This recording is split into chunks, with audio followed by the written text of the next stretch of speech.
What's up everybody, Chad here for yet another video in my garage. So I did get a nice break off of work right after the 4th of July. So you can see my truck is here on the lift, and this is the perfect place for me to do what we're going to be doing today. So today's topic is all about trail damage and how to patch it up. So trail damage, as you all may be aware, when you do get it on the metal parts underneath the vehicle, whether it be the frame, your differentials, blower control arms, anything like that, you want to definitely patch those up when you can, because when the exposed metal does come into contact with moisture and heat especially, obviously oxidation and rust happen, and this is not good long term. So there are quite a few places underneath my truck that, since taking it off-road, have come into contact with rocks and whatever else may have been on the trails that can create these situations where the powder coating and everything have come off, and it has left me with bare metal that has started to oxidize. So we're going to repair that today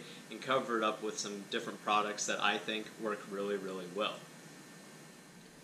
So the two main products that we are going to cover up the rust with is going to be products from POR15. So this is the rust preventative permanent coating, and then we're going to do a chassis black top coating right over top of it that does come in this spray can. So POR15, if you guys do remember, we did use quite a bit of that on our friend Bryce's 4Runner axle when we swapped it to the E-Locker axle from Toyota, and that did a really, really great job of covering up that rusty axle and really sealing it up to prevent it from oxidizing even further. So I feel like these two products are definitely going to be really, really great for covering up all of that oxidation that is going on underneath the vehicle where there were some trail damage spots that had occurred. So what we do have here is the permanent coating, which goes on top of the bare metal, and then afterwards, once this dries and cures, you put on this top coat that really does seal it in and cover up the spot where you did repair. So this is actually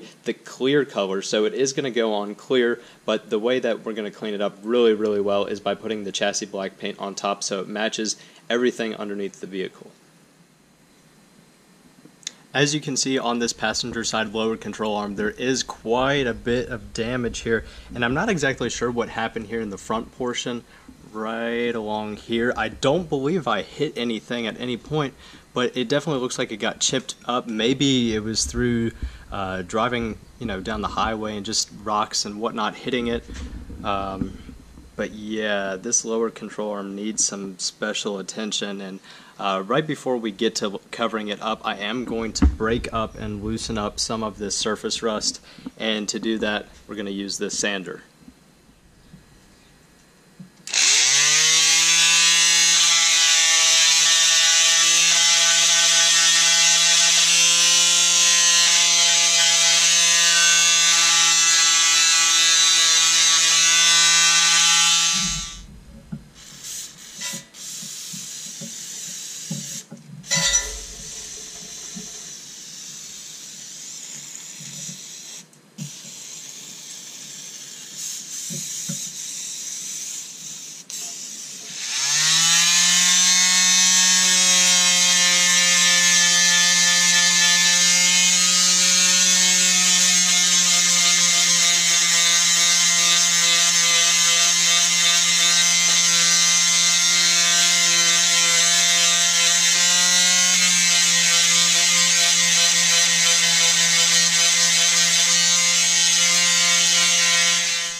Alright, so now that the area is cleaned off as much as I can get it, and there is still a little bit of rust that's just kind of difficult to get to, I do have the POR15 open now, and it is what appears to be a bit of a yellowish golden color, but it does dry clear, so I'm going to be very careful with this stuff because it does stick to anything, including your skin, and it does take quite a few days to get off.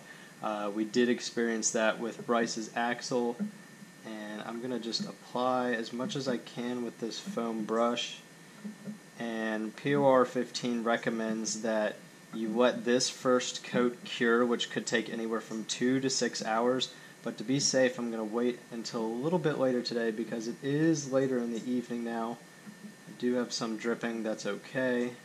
I'm going to coat the whole area up, and then I'm going to apply 2, maybe 3 more coats between now and tomorrow, and then we will put the top coat that's in that can, that's the chassis black color, on. So as I said, it is clearly obvious that not every single bit of the lower control arm was cleaned up. There is some inconsistency there, but that does seem to be the same for this side as well. Now, I was just trying to loosen up and get off as much as I could. Now, if you do see closely, if I can get the lighting just right, you can still see some of the rust that's in there, but that's okay. It is now completely covered by the clear POR 15, and it does give it a bit of a patinaed look, but that's okay. That's not going to stay that way. It's going to end up being chassis black once again. This is going to be dry, and I'm going to take a look at it here.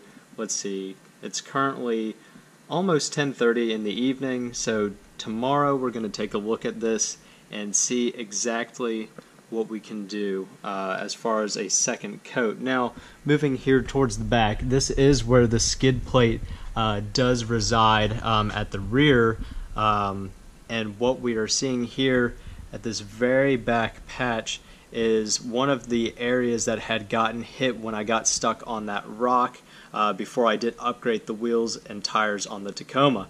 The rest of the damage was right in front of where this spot is, right on the cross member, and it was taken up by the skid plate, so I am going to show you that right now.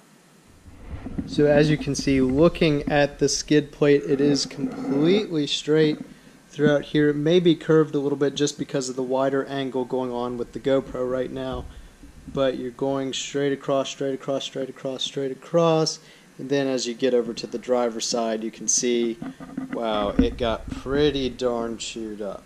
But that's okay, that's what this is for, and I'm happy that I had it there. So I have taken care of everything with the Tacoma as far as getting the lower control arms, the cross members, and any other trail damage that I did have underneath the truck, all covered up with the first coat of the clear POR 15. So now we're going to wait until tomorrow and see what it looks like, and then put on a second coat, and then a few hours after that, once it has completely cured, I'm going to put on the top coat, which can go directly over top of it. And I'm no professional, but hopefully it won't look too bad. So it's almost, let's see, it's almost 11 o'clock right now in the evening, so I'm pretty tired. So I'm going to go to bed, and I will see you guys in the morning.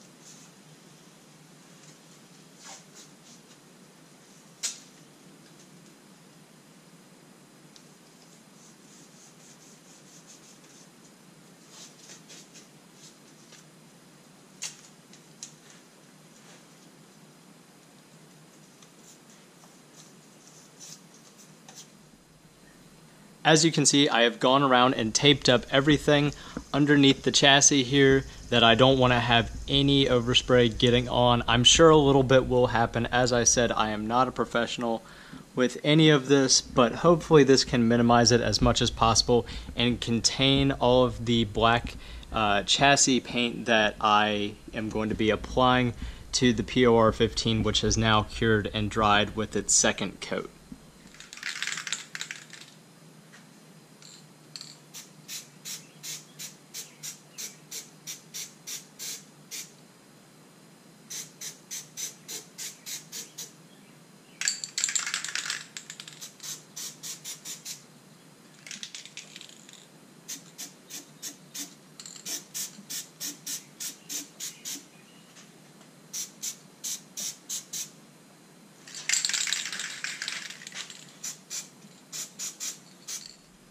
So according to the directions, between 1 and 24 hours, your paint will be dry and ready for your second coat. So we are going to wait a little bit, and I will be back in a short period of time.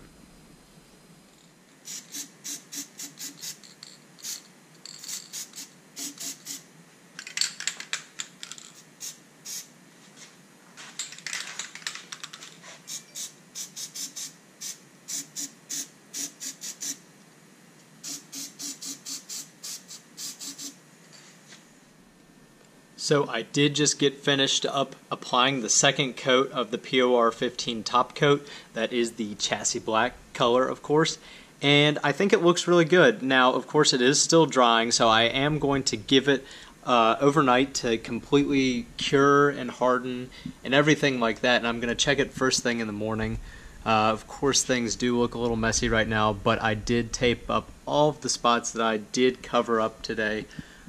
This is taking a bit of a longer process than I would have hoped to. This is currently day 2, but reasoning for that is because we do have family over, and I am not getting a whole lot of time here in the garage on my long weekend off here right after the 4th of July. We'll be getting all of this wrapped up tomorrow morning, though, and giving my final thoughts, and hopefully getting some better shots of what this all does actually look like. So this is day number 3, which is the final day of this little project of repairing this underbody damage, and things are looking really good. So let's start to peel away this tape.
So let me know down in the comments below what you do think of this process that I just used to repair the underbody damage that was on my Tacoma. There are tons of different ways to go about doing this. Sometimes people replace parts altogether. I was definitely going the cheaper route and going ahead and repairing it myself. Now, by no means, as I already said, am I a professional at this? Not at all. This is something that I had done a little bit of research on, and I'm already familiar with the POR15 product. And from there, I decided to purchase some more of those products and give these different things a test to see how they'll do, and we'll see how it holds up long term. So I'm hoping after doing 2 coats of the rust preventative paint, that was the clear part that I put on, and then once letting that cure and then covering it up with this POR15 top coat, I'm hoping that that will do a really good job at keeping all of that oxidation and everything completely at bay and not becoming a problem anymore. Since it is sealed up, there's no way any more oxygen and moisture should be able to get to it, considering it's sealed up, definitely with quite a few different coats that aren't porous at all, especially the rust preventative coating that's on there. It is a very, very tough, durable paint that you do put on there. Like I said, if you get any of it on your skin, which I do have just a little bit on my fingers here, and this is day 3 after I had gotten that all on my fingers, from the first day that I had applied it, and it's still there, and it will be probably for the next week or so. If I keep working at it, maybe it'll come off. But yeah, definitely let me know what you think of this whole process. There are tons of different ways to do it. The one thing that I did find to be very helpful, and maybe I didn't have to go with such a strong grit, but I did go with this Auto 3M 80 grit, and it's the remover step. I guess 3M has different steps and whatnot that they give you for a lot of body repair. I guess this is more for your paint on your truck, so like the silver part of my truck, not underbody, but this worked fine in taking off a lot of that oxidation and some of the surrounding paint that were on the parts, the powder coating, with this 80 grit. So that's some pretty tough stuff. I could have probably gone with maybe a 120, maybe even something closer to 200, but this made short work of it, and I was able to get a lot of it off and bring it down to bare metal, which I was fine with because that way I could definitely coat over it, start with a blank canvas on quite a bit of it, coat it up, paint it up, and then get the product that I finished up with. So that is the end of this video. We do have lots of other car repair and maintenance videos specifically on our Tacomas. You can definitely check that out. And if you did like this video, please consider giving it a thumbs up and subscribing to the channel if you haven't already. We do have lots of content still coming out here on this busy summer. I actually have 2 more projects on the Tacoma that I'm hoping to get knocked out today, and you guys will see some videos of that coming up here soon. So thank you all very much for watching. Have a fantastic week, everybody, and I'll catch you next time.